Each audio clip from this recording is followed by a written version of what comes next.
বৃহস্পতিবার, শুক্রবার, শনিবার, 3 দিন ছুটি। তাহলে 3 দিনে কি খুব আনন্দ হবে নাকি?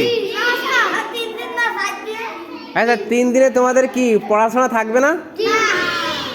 না, পড়াশোনা থাকবে না কে বলছে? তুমি না বলছো কেন?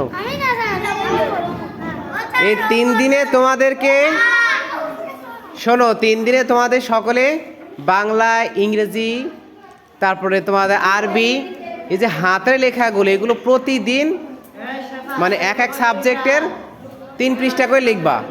কত পৃষ্ঠা করে? 3 পৃষ্ঠা করে তোমাদের কাজ থাকবে, এগুলো হাতের লেখা।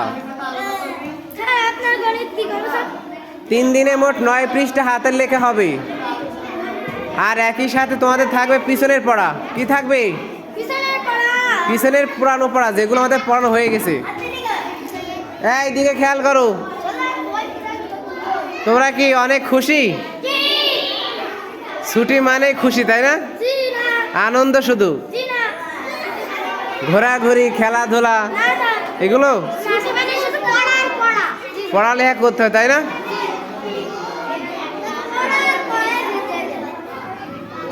দেখেই বোঝা যাচ্ছে ছুটির আমেজে সকলে কত উৎফুল্ল হয়ে আছে একেবারে।